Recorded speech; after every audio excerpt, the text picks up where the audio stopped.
Let's see here. See if we go live. I see red live. Okay. I always do the wave. For some reason, I'm always like, hey. You got wave. Like a roller coaster, because who knows what we're going to talk about. and it's probably not worth the wait. Correct. Well, we missed. Graham wasn't here last week. No, we missed you, man. We talked about him. You know, I'll be 100% honest. I brought my stuff with me. We were up in Maryville, north of us here. Yeah. But I just had to have a date night with the missus. It was just like we'd been with the kids and the family, and we just had to have a date night. Yeah, we were in bed by 8:45. It was great. That's okay.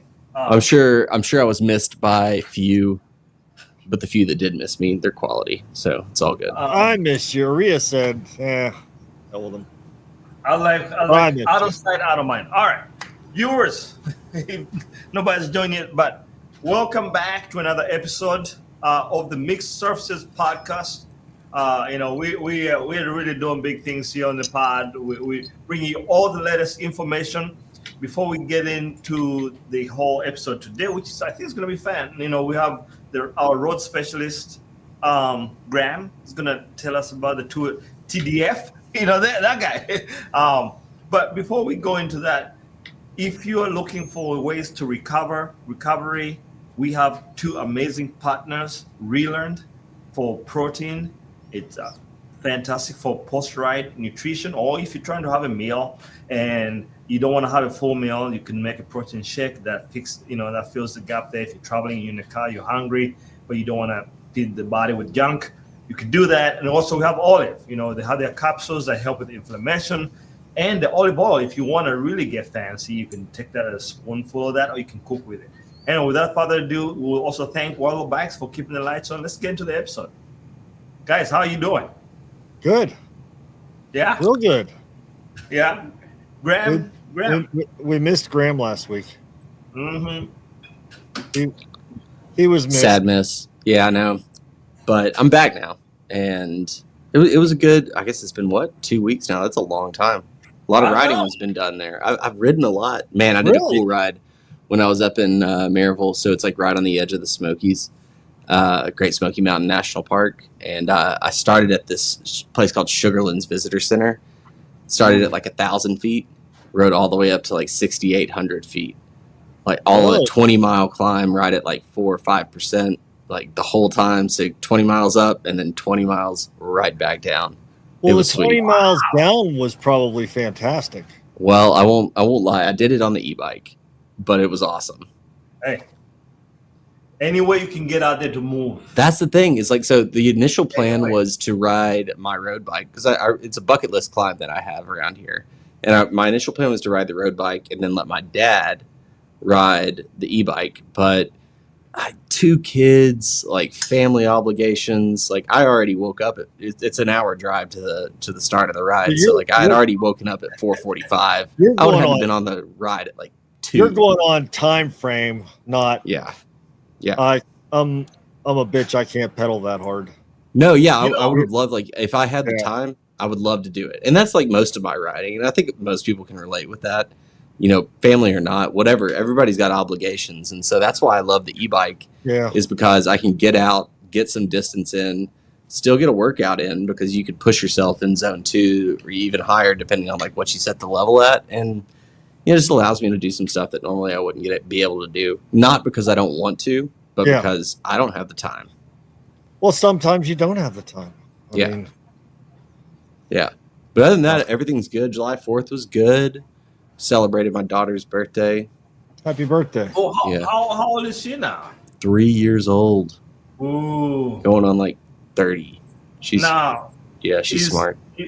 Is she past the terrible 2s? Well, she's 3. No, dude, it's kids kind of hold on to the terrible 2s all the way to their 3s, and then listen. I'm not going to talk bad about family on a podcast, and I love my daughter, but she is opinionated, and it shows. Aria, we can't talk. We don't have kids. Well, you had a kid. I got a kid, man. I got a kid. She watches the podcast. Yep. So I got to be careful. Kids are great, but they push you in ways you didn't expect. Yeah, they give you a glimpse of how you treated your parents. Yeah, but we have fun. We ride we use the e-bike too with the kids ride shotgun, and then the mountain bike right there. I put her on that, and we ride trails. Sunday I've got a crew that comes out with me, and we go easy ride, then we go get brunch after. It's a lot of fun. Yeah, that's the way to do it. Yeah, she's a 3-year-old ripper. What you guys been up to? Aria, where are you? Where are you? I'm home now, but you're home now. Where you been? In Albia last weekend, Saturday, and we had crazy storms heading out there. We had to thread the needle. So there was a storm that was hitting Cedar Rapids, Dubuque, and then there was one farther down by Mount Pleasant. But we had to go to Albia, which is by Ottumwa, maybe half hour from Ottumwa, maybe less actually. So we had to cut through Washington, Iowa, and Osceola or something like that, and it was. Well, so you went. Diagonal. Diagonal. Yeah. So it added probably 30 miles maybe. Because it's not main roads. No, not main. Those country highways, 55. But we're doing the Albia Holy Cow by the fine folks over at Iowa Grower Series. Really hilly out there, guys. Really hilly. I had a good day. I was riding good, and then it was hilly. It was hot, but I kept the power down until mile 50. I started cramping, and I think I was just going too hard. And I went from 14.5 miles per hour to 12.5 in 2 miles. Yeah. Do you cramp a lot? I mean, are you known for cramping? I used to. And then consistent training, right nutrition with salt has gotten better. But you haven't had issues in a while. Yeah, yes. And remember when we used to ride all the time? I used to Yeah, I used to. Yeah, we've had our battles. Cramp a lot. But 20 miles in. I kept going, but then I just slowed down a lot, which is kind of demoralizing. And then, of course, people start catching you, and then you're in your head, and you're like, "Man, I suck. I should not do this." Did you win the sprint? Are you still undefeated? No, I came in. Nobody was able to chase me down. Fair enough. Well, so you broke away. You broke away.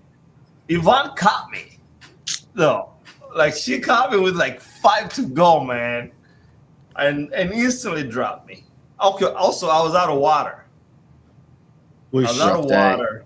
But I texted her, and I'd been riding with the lead women, and I told her hey, there was a lady that I just dropped. She dropped out of the lead group of the women. I told her, Yvonne, hey, if you catch one more lady, you're gonna podium,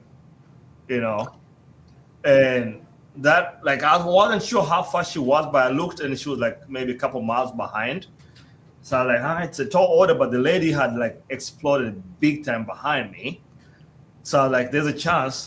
And I just saw one coming up. She caught me, and I was out of water. She had an extra bottle. She gave me that, gave me new life.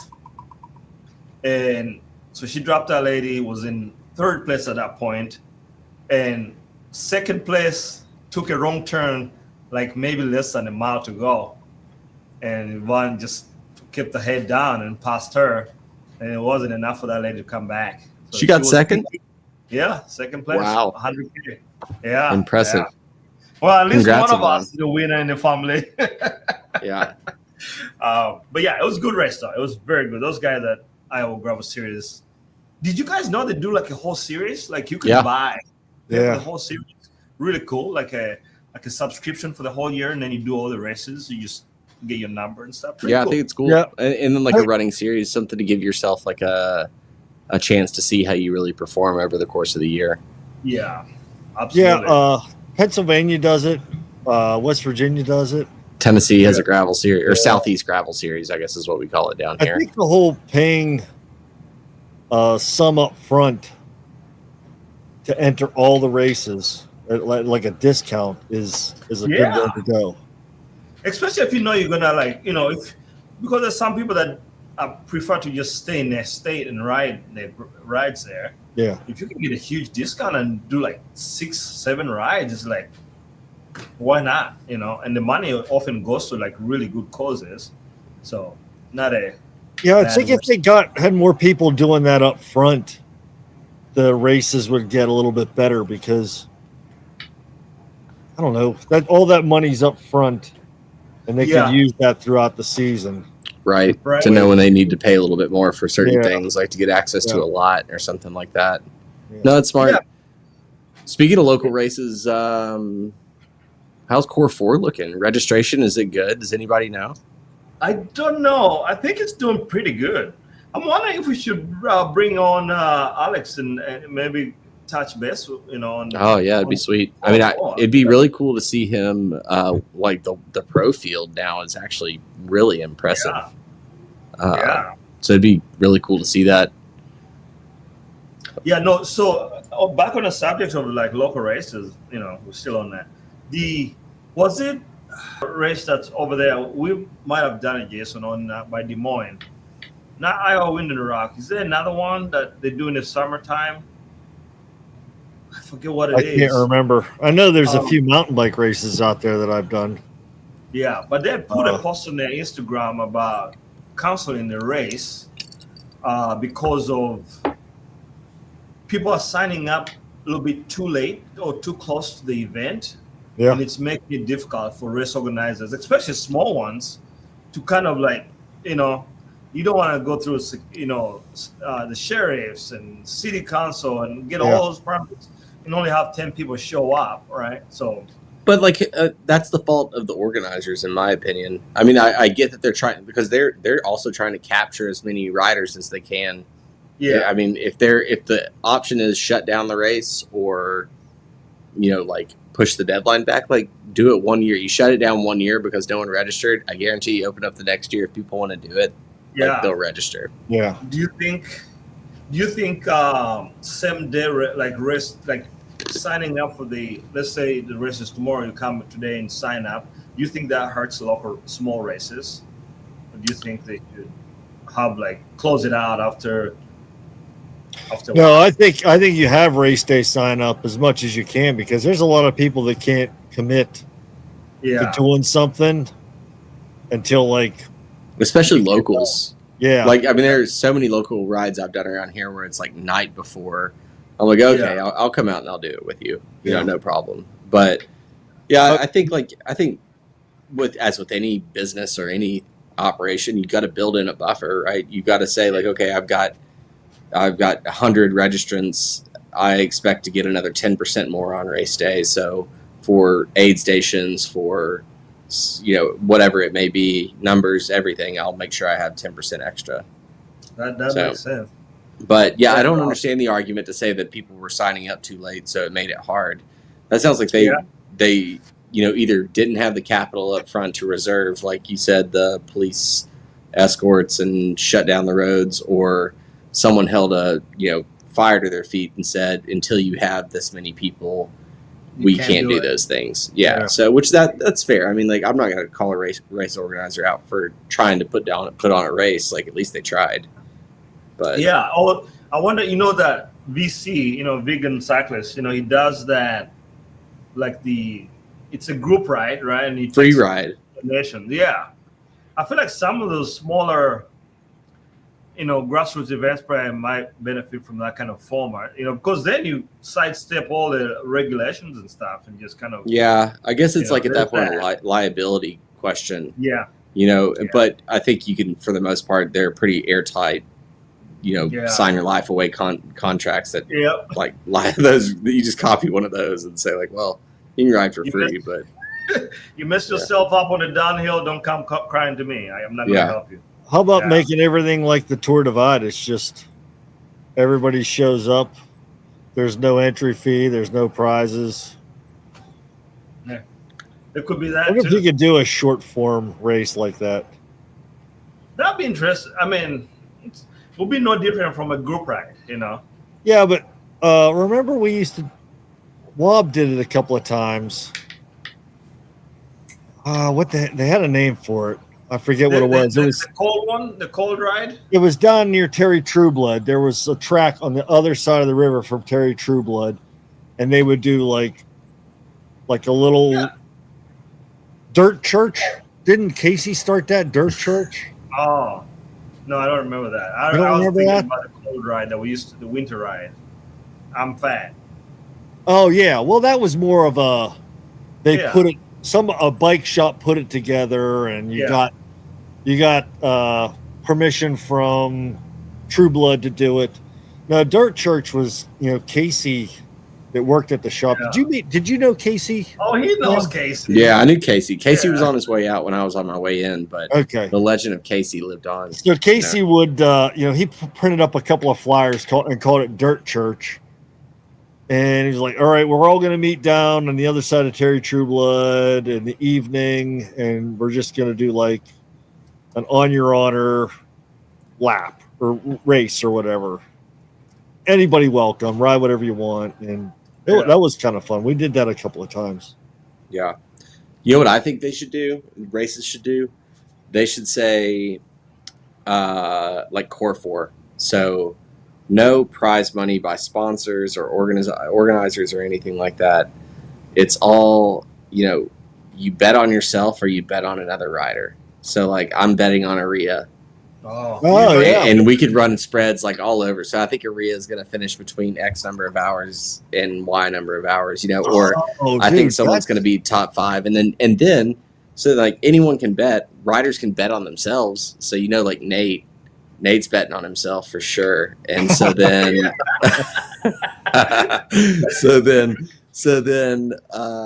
he could bet $500. And then, at the end of the day, like, I think you just split the pots 50-50, like 50% goes to like the top 10 riders. And then the rest of the 50% is the payout based on like what your odds were. And then you have a crowd-funded dude. Let's just start the app right now. Just put it on a phone app. What would you call it? What would you call it? Oh yeah, that's a good one. Something about changing lycra jockeys, or or that's interesting. Yeah. Did you guys realize there was I forgot my train of thought. But Nate was yesterday at Monday Night Gravel with his kids. Really? No. Wow. No. Yeah. Seriously, I don't believe it. Yeah, I think he got 2 kids. Did he win? Did he win? No, one of the kids was cramping. It was hot, man. I think one of the kids was cramping big time. So so he didn't win. No, he did not win. No, there was no prize money. There was no prize money. Well, that's because Matt Berkey wins Monday Night Gravel. It's like that's written into the law. Although Berkey was Zorn. Yeah, no, both of those guys were riding pretty easy yesterday. Berkey didn't even have his lycra on. He was just wearing a t-shirt and some regular shorts. I think I know why, but yeah, he's more relaxed these days. Yeah, he was relaxed. Yeah. Hey, so what? Go ahead. I was going to say, what about the tour? We were going to talk about the tour a little bit. I want to talk about the attack, Vanderpool and his teammate, right? The early attack, that was insane. But I think what people are not talking about, that everybody's like, oh no, and this could be a hot take, maybe the TDF guys are looking at what Unbound riders are doing and like, hey, if these 2 guys can put the field away with an earlier break, we could certainly do it, so U.S. Gravel has made it international, guys. This is it right there. That's all the proof I needed. What are your thoughts? Look at Grab. Dude, I don't even know what to say to that. Except you're right. You're 100% right. Like, obviously. Matthew Vanderpool stays up late every night studying what did Cam Jones. Cam Jones. And Gosh, I wish I could be. Matthew Vanderpool definitely goes to sleep thinking in his $8 million home with his like Lamborghinis in the with house. his $1 million watch. I wonder what Cam Jones is doing for training right now.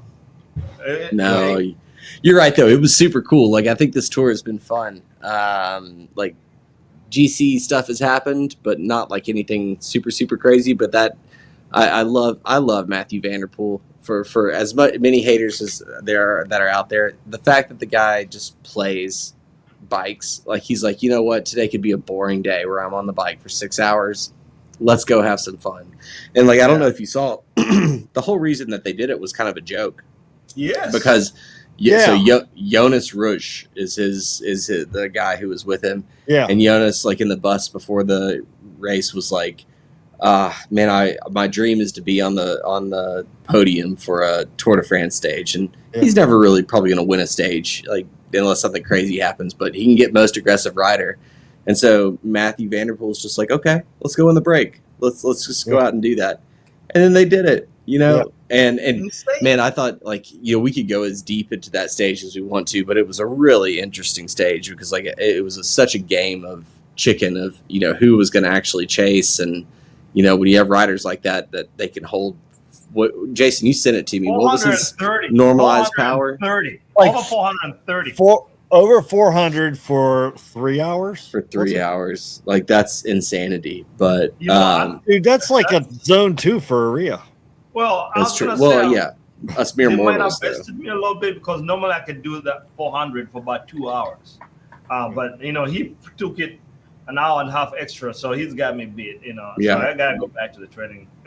So Ria, that was clearly your favorite moment, or maybe one of your favorite moments. Like Jason, I don't know if you've been watching, but any crazy moments that you saw that you wanted to talk about? No, I like that one. I like the other stage the other day. I just feel like it's been a pretty strategic tour, maybe. Because, like you said, the GC stuff is kind of Tade is in the front, and Jonas is like a minute and a half back, and it's all about what can Jonas do to try and get a couple of seconds on him. And the other day, he did a good job of just on Tade's wheel. They never had a chance to, I guess, duke it out for that finish, or maybe Jonas didn't have the power to try and make an attack. But I feel like it's been a pretty strategic type of a tour. They're playing like, where can we attack? And yeah, no, I totally agree with you because, I think Pogačar has just shown that he's just the best, right? Well, like he's the greatest of all time. He's been dominating in all these races before where he's dropped Jonas and killed him. And now, like, I really hope is that like the Jonas's team, Visma Lab, are really hopefully playing checkers and not, or playing chess and not checkers, and have a plan in the mountains because what scares me though is that there's no one really behind those two. There's no one able to play it. Evenepoel is kind of there, and he's been doing pretty good. Evenepoel, yeah. He's been good, but like the concern is that like he, no matter what, doesn't have the explosivity that those two guys have. Yeah. Like that's how Tade beat Jonas in the past, was that he could sprint away and then hold wattage for a long time. So now Jonas has gotten more explosive and he can hold his wheel now at least, and then they can go together. But Remco, like you watch him, he winds up like a freight train. Yeah. Like he just doesn't have that. How old is Tade? 26? Yeah. 5. Well, yeah, he's got to be over 25. He's over 25. He's 26 or 27, I think. Yeah. Yeah, he's really new to the. He's only been in the tour a couple, 26. Yeah, so he's still, I think he showed up when he was like 22 or 23. Yeah. Well, I mean, the crazy thing too, and they talked about this on the Bonk Bros podcast, like Dylan Johnson was talking about this, is that it's like physiologically when you do studies on people, like Tade will get better over the next 2 or 3 years. And Jonas is 2 or 3 years older than him, so he's in his peak. right now. So it's like, who is the next person? So for the cyclists, what do you think is their peak age? Like, do you think like I think anything after 30, you're kind of over the moon there? I think it's subjective. For me, I think that's subjective. I think Jonas's problem is body size. I think it's just a little small. Yeah. I mean, all these great climbers can. Nero Quintana. These are all tiny guys. What's the Contador? He was a tiny guy. Can we name two guys that didn't dope though? Well, but no, I get what you're saying. The climber isn't like a real big guy usually. It's not the real small guys. It's the guys kind of just a little bit bigger than small, kind of in between. Yeah, I would argue too, and I have nothing to back this up on. Yeah. But like, just let's come back to this podcast since we're putting it out there. But I would expect that the average weight of a GC rider will go up by like several kilos over the next few years, because I say this because it's a watts per kilo equation, right? Yes. However, if you can shift the bell curve to the left, because more watts can be put out because of nutrition, whatever you want to say, I think extreme, like total wattage will go higher, which means that riders will need to be more durable, because I think like bigger riders can recover better over the days of like being in the saddle for like 6 hours. So yeah, I'd be curious to see. I think Wout he could be a GC guy, but he's just a little bit big for that. Wout's like the Neanderthal of like human evolution. Yeah. Wout discovered fire.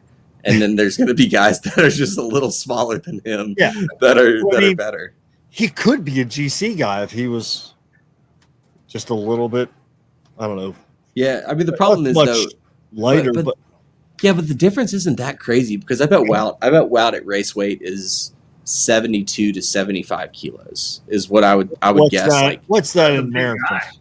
Like 165 pounds, 165 pounds. Yeah, and what's so Jonas is like Jonas is like 130. Jonas is like 130. But what I'm getting at is that I think Tade is at like probably 155. 150, 155. So if you take Wout's build and the watts that he can put out, and then you take Tade's build and the watts he can put out, there's like Wout isn't there. Like and Tade may be the perfect build, but that's what I meant. Wout is just a little bit on the other side of that curve. Well, Lance, when he was, I don't know, Lance was. You're killing it, Contador. But listen, Quintana, Lance. He was that big as well. You remember that Jan Ulrich character? He could churn out some watts. He was a big boy. Well, he was a big dude. Yeah. He wasn't a winner though. Well, don't tell him that. He just got over his sadness. He's worked through his issues. Yeah, what's 172? 172. That's what they say. But like 172, that's classics weight, I would say, because that's different. They carry more weight on the classics, and then I bet Tour de France weight, dude, that guy's skinny. How much did Froome weigh? Like 140 pounds. His arms were like bird arms. Yeah, like it's insane when you think about how tall this guy is. But he was tall, and he made a lot of power with that long legs. Dude, again, we'll cast Froome into that category too. I'm giving you a hard time. Talk about. No, you're totally right. Froome was a legend, man. Give him a break. Although, did you guys hear Alex Howes is starting international race team, cycling team? Who? Hincapie? Yeah. With Hincapie, yeah. Yeah, Alex Howes and Ty Magner and I forget who the other director is, but Alex Howes and Ty Magner, and then someone else is a director. But and I think Lance is invested in it, and Hincapie is too, but they're not too big on the day-to-day. But yeah, they're coming in as like a continental team, like with the ability to potentially race in the Tour if they got an invite. But I think they're going to go. I heard a podcast the other day with Alex Howes, and he was talking about how they're going to try and just go to a bunch of Chinese and Japanese and Asian races and things like that and try to build some UCI points. So, Graham, last week, Aria and I thought, yeah, go ahead. Yes, sorry. Aria and I talked about the price differences between the most expensive tour bicycle and the least expensive tour team bicycle. Yeah. And it's like 8,000 is the cheapest and 14,000 is the most expensive. Can I guess which bikes they are? Do you have the list pulled up? I don't have the list pulled up, but I don't know the cheapest one, but I know the most expensive one. Probably is that the most expensive? Probably either the Pinarello or the Colnago. Yeah, I think it's the both of them. They're like within a couple $100. Yeah. What's the That's cheapest? crazy. I forget. The cheapest one I bet is Lotto's bike or maybe Astana, because Astana's got that Chinese bike brand. I think it was the Lotto. Lotto, yeah. Yeah. Yeah.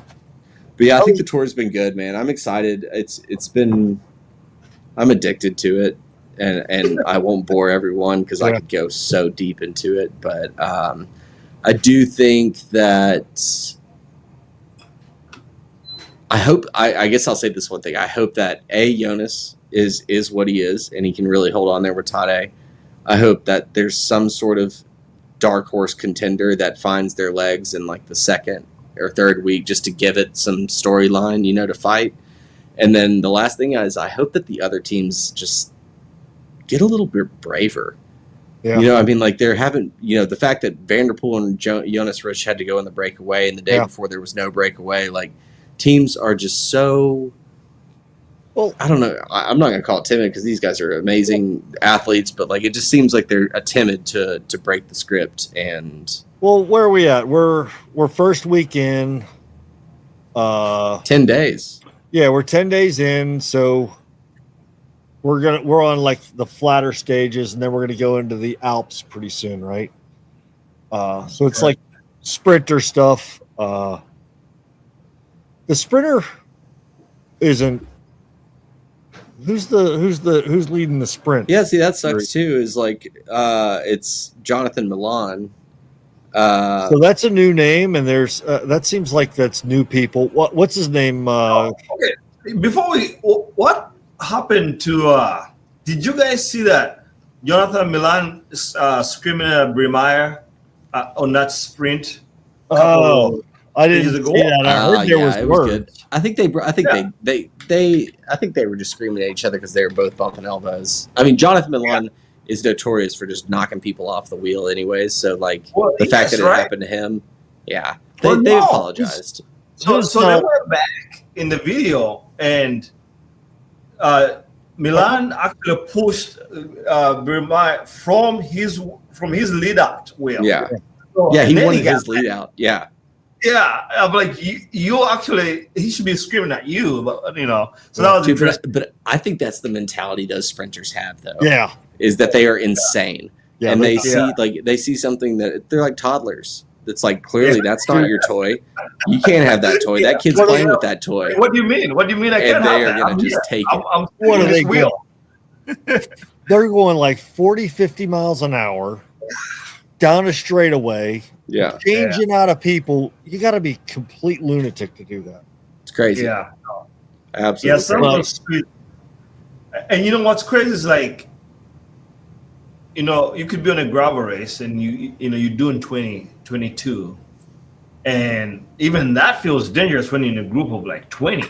Yeah. I can't imagine in a group of like 100 doing twice that speed. Yeah, it's crazy. I mean, the margin of error is just everywhere. Like, well, I mean, there have been some terrible crashes though. Like,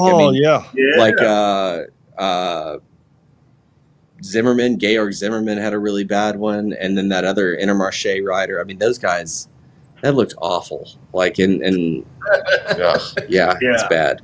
So, all right, go ahead. Was it an Alpecin guy?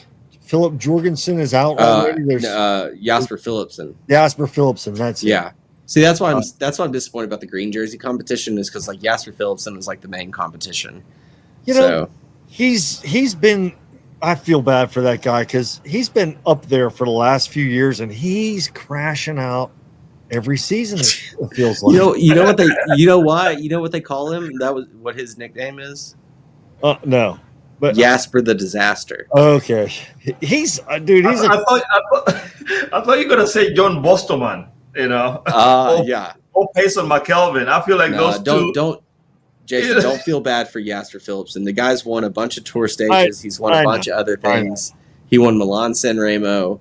He's not a nice guy. No, I just feel like he's been crashing and just putting himself out. Yeah. They need to have a the pro peloton needs like a support group of like Crashers Anonymous. It'd be like Roglic, it'd be Michael Woods, it'd be Jasper Philipsen, it would be like just Felix Gall. That Bimmy and Gramai? Gramai? He's a strong sprinter. Yeah. Problem is that I don't think he's figured out who he is. Like, because he kind of got brought up as this like versatile sprinter that could get over climbs and then win like hard uphill sprints, and he did that for a while. Yeah, and then all of a sudden he came out like last year. He came out, won the green jersey, and won all these flat sprints. And then this year, I don't think he knows where he is. So like he can't beat the top end speed guys, and he's also not beating Vanderpool and Pogacar on the versatile sprints. So. Kind of a tough spot to be. I don't know. What's your thoughts on the King of the Mountain jersey? Well, this year's been interesting because like it's been little small amounts of points. What I don't like in any like especially in the Tour de France is when like one rider, whoever wins the GC, cleans up all of the jerseys because like they just win everything, which I think is likely to happen this year because I think Pogacar could win the green jersey if he goes on because of like the intermediate sprints and the way that points are classified. But I do, if you don't mind, I want to change the subject and not change the subject, but like you asked me about the jerseys. I think that there's something cool that the UCI could do to make people chase the jerseys more than they do because like, oftentimes they won't go for the green or they won't go for the polka dots because it's like, they're not going to win the stage, So go ahead, Jason. Part of my question is, so what's the jersey you most pay attention to? Oh yeah, that's for all of us. That's week. The first week, the first week's hard. Actually, I'll tell you, the first week I pay attention to the polka dot jersey the most. Yeah. Like the green jersey's always like chased because it's there's sprints in the first week. But oftentimes, whoever is winning the green jersey also is getting the yellow jersey because like it's a sprint stage, and so they win that. Whereas the polka dot jersey, you always get like this random rider, like Magnus Cort Nielsen when it had the Grand Depart in Denmark. He went out and won the polka dot jersey, and like all the fans were loving him, and he would go out on these big solo breakaways, and so there was some fanfare about it. So first week's the polka dot jersey, second week is the yellow jersey. And then, honestly, the third week, I really love watching the green jersey because I often wonder whether or not they can finish the race. Yeah. And, like, I love. I mean, the front of the race is fun, but, like, there are those. I remember, like, Fabio Jakobsen. It was, like, one of the Netflix Unchained, like, Tour de France Unchained. Yeah. And they talked about how, Fabio Jakobsen had, like, 16 seconds to get across the line before he was OTL. And he, like, crosses the line and he doesn't even get off his bike. He just leans it over, and it was like 2 seconds before. I love that. And I think that'll happen this year because Jonathan Milan he's bigger than I am, and he's going to have to get over some hard mountain stages. So that was always something that I like to watch is to see if Cavendish can make it before they cut off. I know, right? And that guy suffers so hard, and he's like, like just dying the whole time. But we should post that on the interwebs, on the Instafaces. The poll. The poll. What jersey do you? That's a good. Yeah. What jersey does it stokes your fire? Yeah. We could do that. Hell yeah. Yeah, it'll be interesting to see what people think. I think. Okay. I think Pogacar is going to. Yeah, first off, Aria, we can't just move on. We do need to say at least who we think is going to win. Yeah, and why. I think Tade is going to win. It's just. I think it's yeah, me too. I think that I'm going with that. Van der Poel's not going to win. No way. I think Jonas is going to win. Oh, and I'm not wishing evil on Tade at all, but I think one or two things is going to happen. One thing I saw, Pavel Sivakov, who's a teammate and a lieutenant of Pogacar, he was sick on the day before the rest day. Like, he dropped back into the gruppetto and he was sick. And I thought Poggy wasn't looking great. Now, he did attack. I'll give it to him, and he did fine.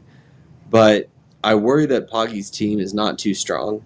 And I think when he has a bad day where he's not going to have any teammates around him, and Jumbo or Visma, whatever they are very strong as a team. And they have shown in the past couple of years in several races that when they want to do this team time trial thing and ride away from everyone, they can do it. And so I see this situation where there's going to be a raid, like either on a breakaway or something like that, where like Victor Campenaerts, Matteo Jorgensen, and Jonas, as this little bitty fire engine behind, are going to take off. And it's going to be a pretty small group behind with like Remco and Tade and like Kevin Vokalon and maybe Ben O'Connor or somebody like that. And Tade's going to have to do it himself, but it's going to be one of those high, windy mountain passes where he can't really push, and they're going to get him, and he's going to crack. So that's what I think is going to happen. Interesting. You know what? I was thinking real quick, was that no worries. I almost went with Jonas because I think that maybe Tade is like he's peaking right about now, and he might crash. At the end of the I don't think so. I don't crash his bike, but his fizz. People may, he might crack by the. He's a freak in nature. I mean, he says he's like, I don't really peak year round. I'm just good all year round. That isn't how physiology works. Yeah. Like, that will come back to bite him at some point, and I think this could be the year. So I love Tade, but I would like to see. Well, we've got our votes in. Yeah. And we should put up a poll who's going to win, I'll put a poll on the podcast also. Yeah, and maybe just who's wrong. Is Graham an idiot?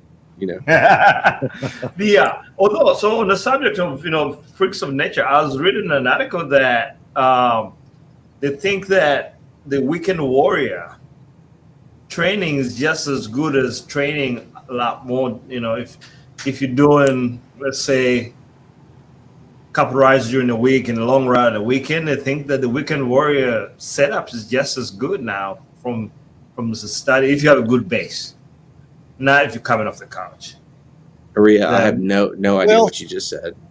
So Aria is saying that if somebody is training 3 or 4 times a week, like actively training, and then riding a weekend ride, that a weekend warrior who goes out and does 2 decent good rides on the weekend or 1 decent good ride on the weekend is getting the same amount of physical benefit as the other guy. They're equal in benefit, right? Am I right? Yeah. All right, I'm tracking now. Sorry. Yeah. Who says this? So I won't disagree with that. I'll have to find the article. Yeah. I don't know. There's intensity that plays a part of that. I mean, based on my experience, I don't know that I agree with that guy, because when I went from just riding, so all my training was just Saturday, Sunday rides, nothing during the week. And you could be okay if you're just gonna ride same speed throughout but anytime you did an event or a ride that challenged, zone 2 riding stuff, you fell apart quickly. Yes. I know, so if you got to start going up steep hills for, multiple steep hills, that's where it gets you. Anytime you start to have that, that's why, training intervals are good. And, yeah, exactly. And long distance stuff is good because it trains your muscles to work longer for a longer period of time, and it also there's the what is called the long twitch muscles and the short twitch muscles. Yeah. So yeah. No, I saw what they were saying, but I'm like, I think if you had a good base in the winter, if you had to take time off to maintain for a while, yes, I mean, I guess how long? yeah, How many weeks could you go just doing a weekend yeah. warrior thing and still? You'll still ride, but you'll not ride at your best. Well, I think and what's your best? I mean, if you're just doing the weekend warrior thing and you're good to be that's strong true. doing that, and you never That have might to be, go out and ride 150 miles, then that might be well worth it, I guess. Yeah. So I thought that was an interesting take on that. Yeah. But I was like, I'm like, I don't know. I'm not going to subscribe to that plan because I've been there, done it, and I don't want to repeat that. That's the question. So you've been riding a little bit. We did Monday night yesterday, and then I think I'll ride tomorrow. Dang, you guys are leaving me all by myself. I'm here. I'm still here. My camera is. I need to figure out my best man situation because it's getting hot down here. But I think I'm gonna ride tomorrow and then wash bikes and get them ready for Ragbri next week. Oh, buddy, we got the Ragbri coming up. Yeah, we leave Saturday actually. So nice. So gonna wash the bikes and all that fun stuff and be ready to rock and roll for Ragbri. Is it supposed to be hot? What's the weather supposed to be like? I haven't. Let me take a look. I haven't even looked at the Ragbri, but I was down at the bike shop today, and a lot of people were there last minute Ragbrying. Yeah. Trying to get their bikes in order. So the shop is absolutely crazy, busy world of bikes that is. But people getting their rental bikes, people getting their bikes serviced. It's really good. I said this when you live in Iowa City, I'm not sure about the other Iowa towns, you get to see the Ragbri prep. It's kind of very interesting. I think it's nostalgic for me. I like seeing the prep. You better get your air conditioning. Double check the AC because the RV has air conditioning. Well, double check it because it's going to be hot out there next week. It's working. Okay. I used it. This past weekend we used it. So it's working. It's ready to go. Generators. I changed the oil in the generator. So that's good to go. We'll be nice and comfortable. The Tour of Iowa. That's right. I'm gonna win Ragbri, guys. Off the front. I've often wondered who is the first guy that lets out of town every morning. So that's interesting because there's some of the older crowd that I would say maybe in the boomer age, probably like Graham Senior.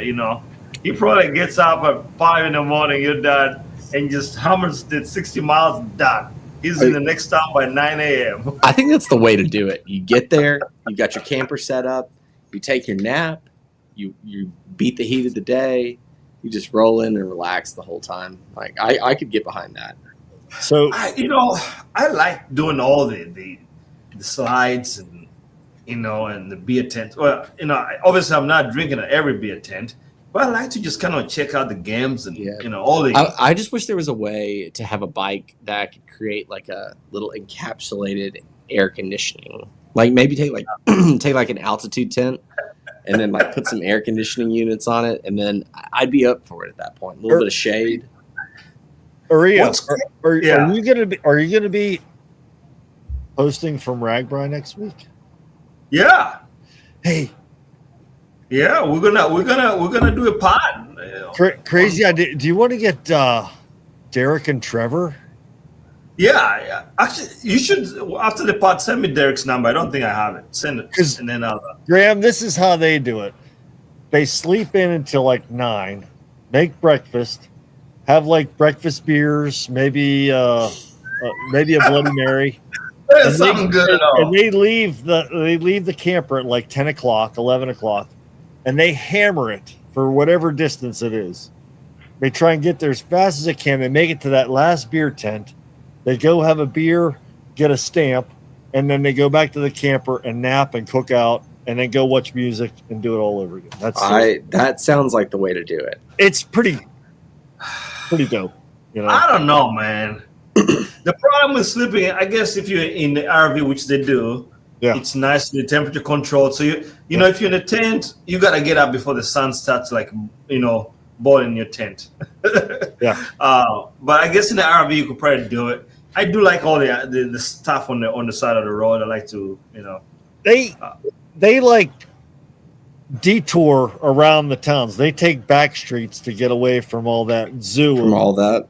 But you missed the whole thing, though. You missed the whole thing. See, I agree with that. I've never done it, and if I do it once, I would want to enjoy everything once. I would suffer through the heat. They have done it like 17 or 18 years in a row now. So yeah.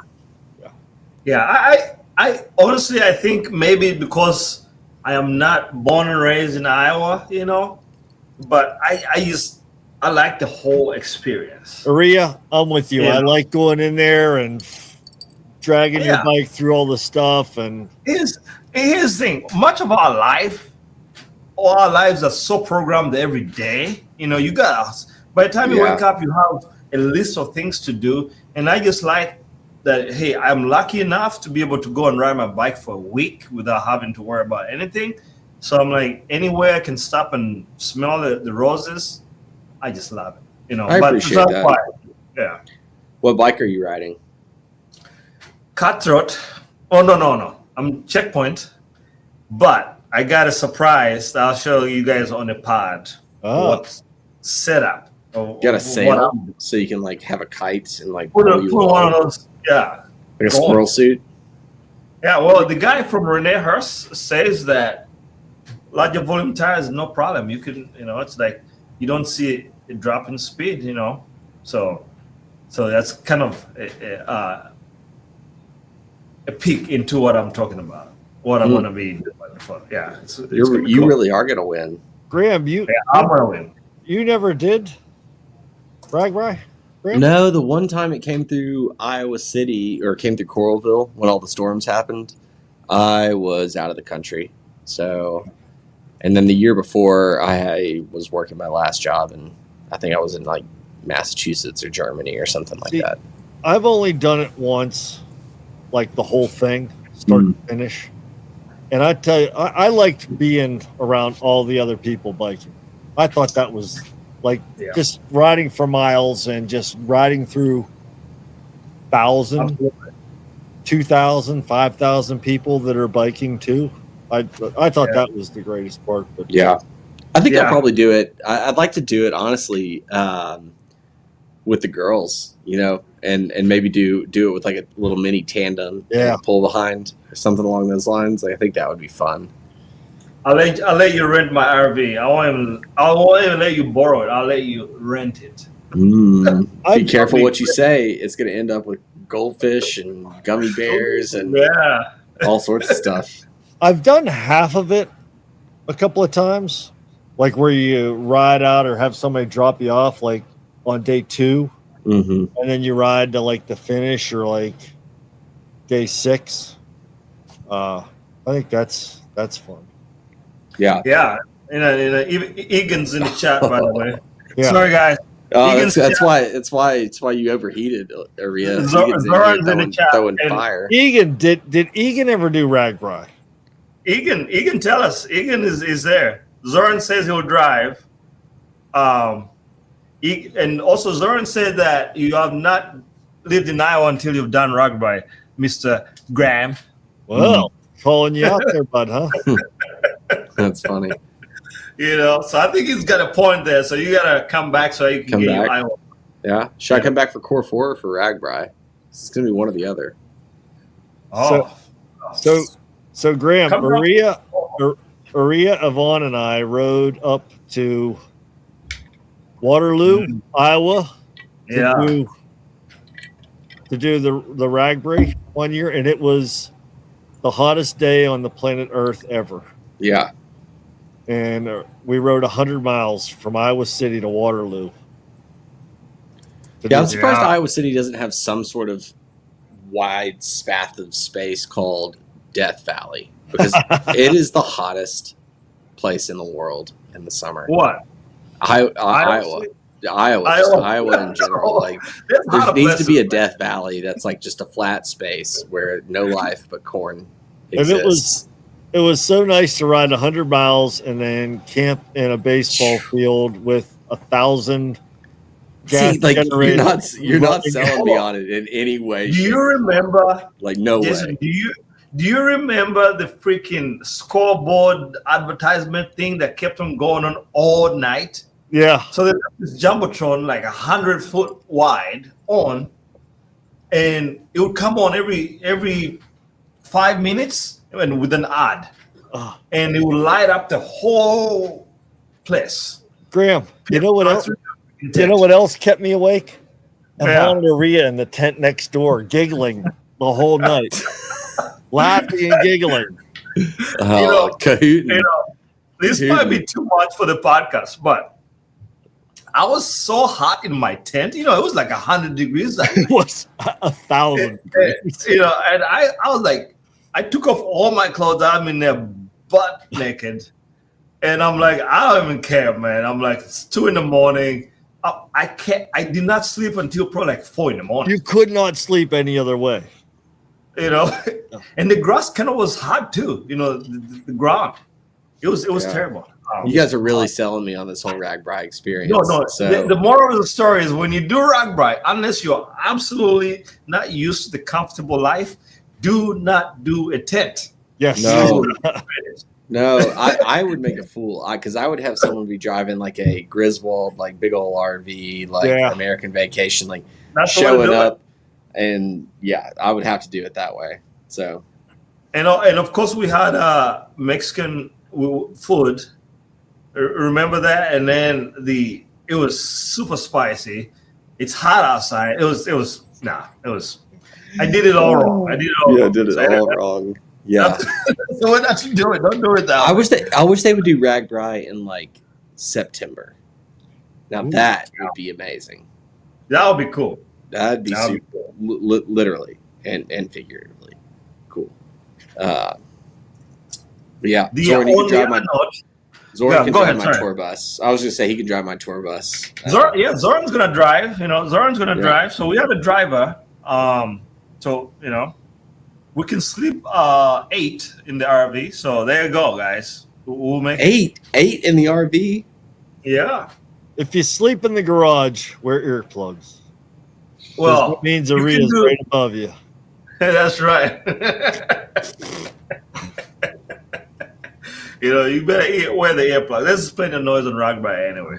There you go, guys. It's overheating here. It's hot in the basement. Is your computer at RAGBRAI? Yeah, just talking about RAGBRAI. Like your computer's like, it sounds terrible. Well, the problem is I move all my servers into the basement in the summer because it's too hot outside in the garage. And they just kick up a ton of heat and just really warm up this whole space. So they're not ideal. Yeah, you're a nerd. You need to put yourself a mini split air-conditioned room for those servers.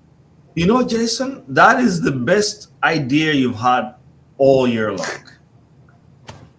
Are you mining mining Bitcoin or something like that? Like, what do you need all these servers for? Hey, I'm not telling my secrets. Interesting.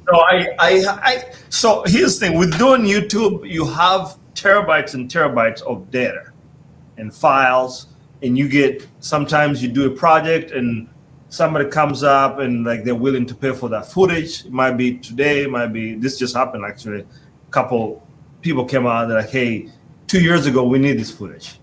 So you have to store it, but then it's terabytes worth of stuff. And if you store it in the cloud, if you go with Google, it is absolutely like astronomical the price you're gonna pay per month for like even 10 terabytes. So the alternative is just host your stuff here yourself. Obviously there's a little upfront cost, but once you set it up, it's your stuff. If you stop paying the bill, your data's still there. Whereas in iCloud, Google, drive, you stop paying the bill. There goes Just your data. delete it. Yeah. Yeah. They take it and they'll sell it and use it. Well, yeah. I was actually just reading something about the TikTok's terms of service or whatever in the agreement that people just scroll through.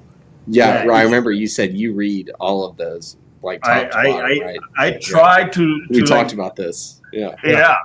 I was reading through. There's this crazy kids. If you had a kid account, and you went through and just said yes, you agreed for them to use your likeness for forever. Yeah. In anything. Yeah. They can use your face to train AI models.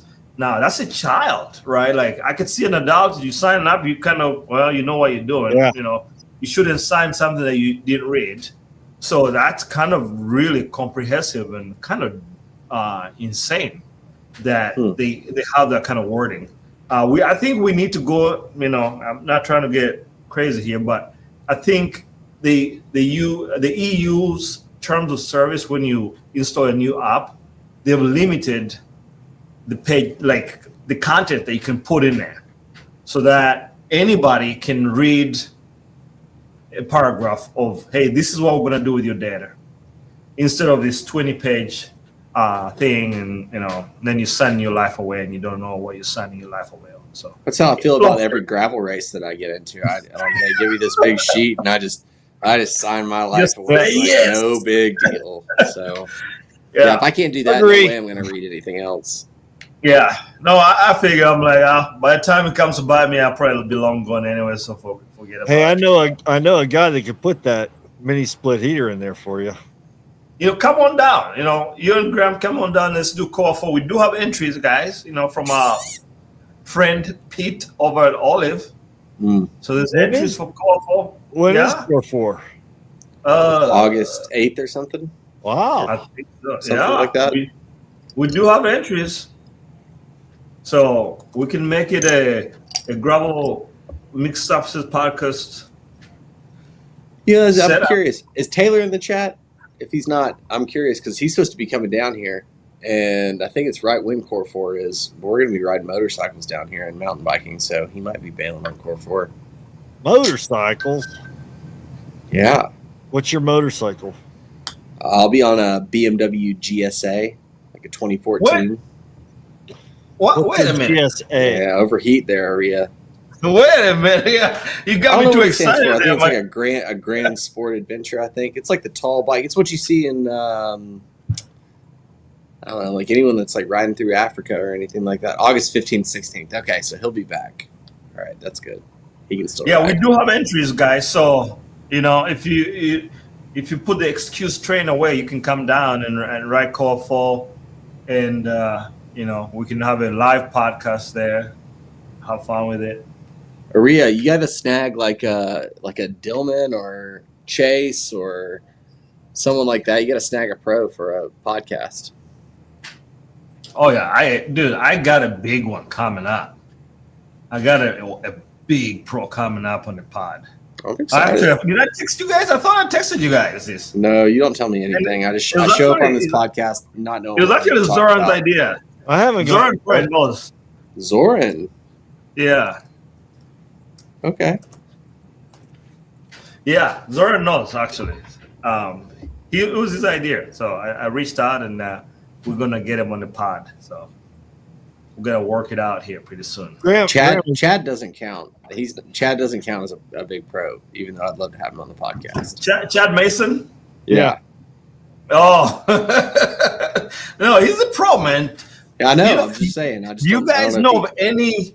Who's the best route maker in Iowa City? I think it's Chad. Yeah, I would agree. Wouldn't you say? Yeah, maybe in the whole Midwest, he might be one of the best ones out there. It's pretty good. Shout out to Chad. I'm right here, Aria. You could have. No, I'm a great dude. I've heard about your routes, Jason. I've heard. I'm never coming to visit, I guess is what I'm saying. Although, Jason did make that 100-mile route. That was your best one. I'll give you that one. And that's you only got under you got duress. good drone footage.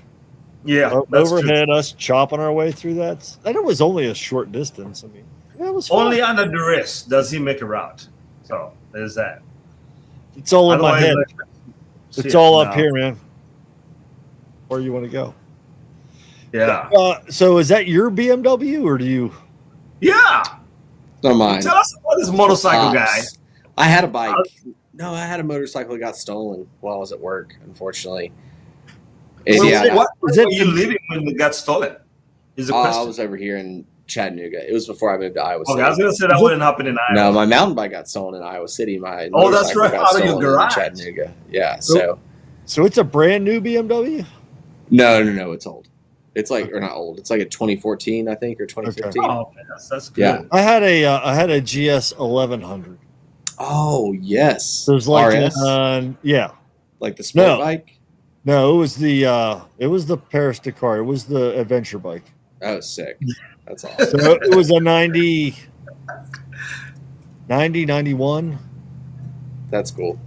So yeah, so I had a bike, and then I got married. So the bike got married into the relationship, like an adopted child.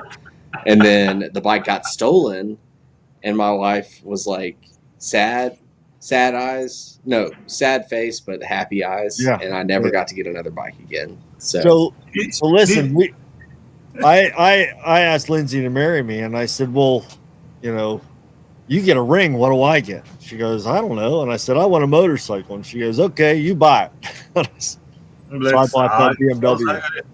Yeah, I'm jealous. One of my best friends here in Chattanooga, he's got a Harley, like a Sportster. Yeah. And he bought a bike rack that he can ride his mountain bike, like on his bike rack on his on the back of a Harley. Yeah. That's sick. So what? You know what, Brand? I've been trying to think. So we have a Spider, the Can-Am Spider. You have a Can-Am Spider? Yeah, we got 3 motorcycles, man. Yeah, I didn't know that. Yeah, come down and ride. I know. Yeah, we got a Spider. Ivan just put a new battery in it yesterday, so it's ready to rock and roll. And then we have a Majesty. It's like more of like a scooter, but it could do 100 miles an hour if you wanted to. I'm not saying that I've done it.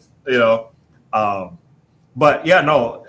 I've been trying to figure out, is there like some kind of bike system that you could attach to it? Like if I took it with me somewhere, if I'm in the Bigfoot, tow the Spider behind it and be able to like ride the Can-Am to a trailhead somewhere or something like that. See something. Right? Like are you talking about the Sea Sucker? Yeah.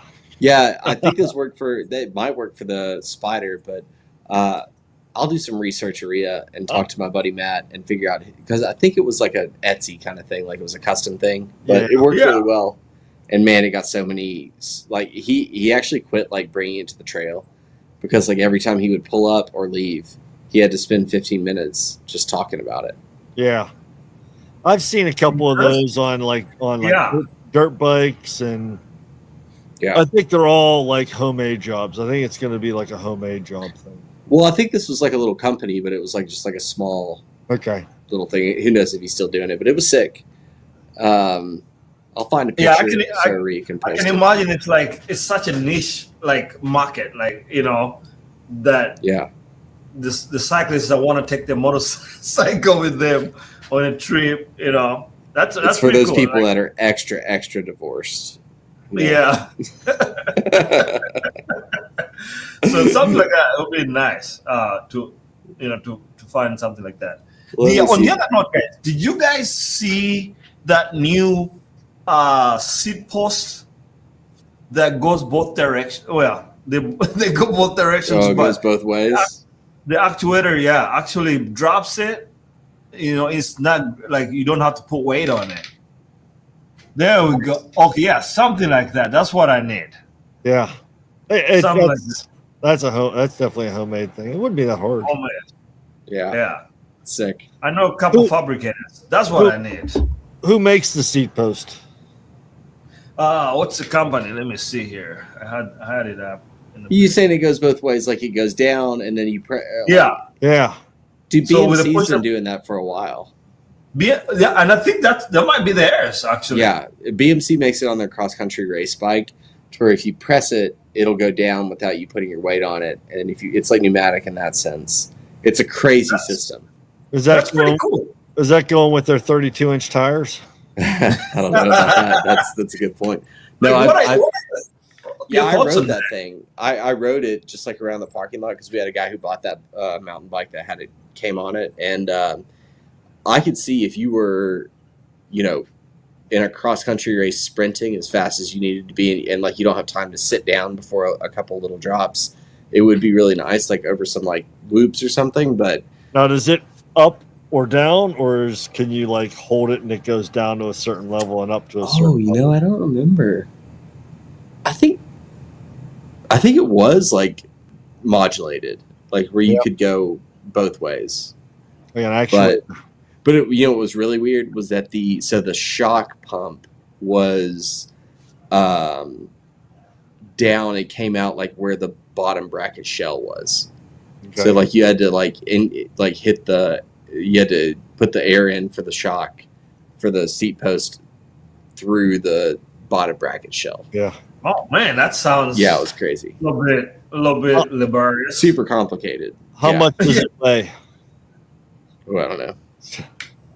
Too much. Jason is a weight weenie. I'm trying to find that it's called the Raven seat post. So I've been I was just gonna say I used it a couple of times this weekend when I remembered I had it and was sitting at the trailhead waiting for people to show up. So okay. Okay, so you can correct it. It's called Raven Zero. It was announced today. Raven Zero. Ooh. Yeah. Yeah. I think I have to lower my seat post a little bit. I think my seat's a little bit high. Really? Yeah. Man, you know what I need? I got like this drop bar e-bike with a shock on the front. I've got this crappy dropper on it with like a lever actuator, and I've got the Axis system on there. I really need to get the Axis dropper on there. Yeah. I just need to order one. I almost killed myself on single track. I know. I just haven't done it yet. I can't sneak that many purchases. I gotta like sneak it through, Yeah. Well, you gotta. This is something I can print you the receipt, the 60% off receipt. Yeah, that's true. I do have the Pro Deal, so maybe I'll do that. But still. But yeah, I about killed myself riding single track yesterday. I like both hands were on the tops, and I slipped off the front and was like crossed puppy paws on the trail, steering like this. And I already broke my collarbone, so. Yeah. Man, so that happened to me at Chuamagan last year. I got lucky, man. That's a lucky fall there. Like being able to keep your hand. I think that's the saving grace, is keeping your hands on the handlebars. It keeps the bike kind of upright. Dude, there's nothing more fearful than when your bike starts to shudder and you don't have a grip of your handlebars. That's the thing. Is like, we ride bikes at a crazy speed sometimes. You're going downhill doing 40, 50 miles an hour, but it doesn't take much to throw the bike off. I know. And like you're having a bad day. But it's like when you're having fun, you don't think about it. I had this bad crash a couple weeks ago where I broke my collarbone, and man, ever since then, I have just been so timid. Yeah. Like, I just, it's taken a while to get the confidence back. Like, just like corners I'd normally just rail. I have been letting them go a little bit. I got to get the confidence back. Girl I work with at the shop, Ashley, she's in all the flat tire videos. She broke both her wrists last summer. It's almost coming up on a whole year. She has, and she's just putting a new mountain bike together. This is going to be the first weekend since last September, late August, early September, since she's ridden a mountain bike. Yeah. So, yeah. Big crashes, but it happens. Dude, and she was like in like full cast and arms. Oh, yeah, both. Yeah. I shouldn't be laughing. It's like, man, I'm like, think about all the independence you're used to. Like, all the bathroom. Like now you're calling your partner to, help you out. You wish you had a bidet at home.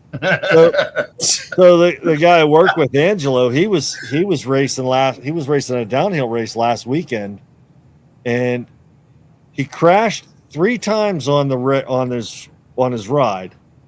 The last crash sent him over the bars. He's got videos of it. He broke his wrist and got a pretty severe concussion. And came in 3rd place. Hey, whoa! 3rd place, got the bronze. Like he ran, like he got off the ground and ran across. Commitment. Wow. Yeah, dude, he came into work on Wednesday. He came in and he was like still dazed. 1,000-yard stare, Hey, Graham, Egan said you should get the access. They're really good. So yeah, and tell them to hook me up. Yeah, and Zoran thinks that you should take up surfing for sure. Oh yeah. Yeah. Guys, should we wrap it up? How much we got left here on our list there? Nothing, man. I'm ready for bed. It's past my I think bedtime. we're good. Awesome. Thank you all. There's still 4 people watching. People have been coming and going, so that's really good. Thank you all for watching. They shouldn't. we need to post Thank you for our spending your time with us. Tour de France poll. Yeah. Who's gonna win? Yeah, we're gonna put a poll up, and we're also gonna, if you can send us a message on the Mixed Surfaces Podcast Instagram with any questions, I'll put the email for the Mixed Surfaces also maybe in the chat. In the video description. So maybe if you have any questions that you want us to talk about, or anything that you want us to talk about within reason, obviously, send us an email and then we can answer those during the pod. No holds barred. I'll talk about anything. We're going to talk about Aria. Aria's going to be at Ragbri next week. Aria's going to be loose. He's going to be ready to talk. Yeah. In his 100-degree, he'll be naked, 2 casts on his arm, and ready to go. I got the AC. So gin and tonic. Yeah. Just like I said, I don't want to wish evil on Puggy and his sickness and things like that, but I don't want to wish evil on you, Aria. But I predict at some point you're going to have a sweaty night where that AC breaks down. Man, so. Now, I think if the AC broke in the midweek, I'd tell everybody we got to go home. We'll see you on Tuesday. I'll be like, I'm out. This is not what I signed for. I like my comfort. Yeah, so you know how I roll, So. All right, guys, I got to get out of here. There's more people joining the chat. Guys, we got to take off. Yeah, it's way too late. Thank you for people watching. Go to bed. You got to get up and train early in the morning. We'll put the link to the email. If you have any questions, send us an email. We'll talk about this stuff. Anything, Well, Graham will talk about anything. No holds barred. So there's that. Until next time. See ya. Peace out.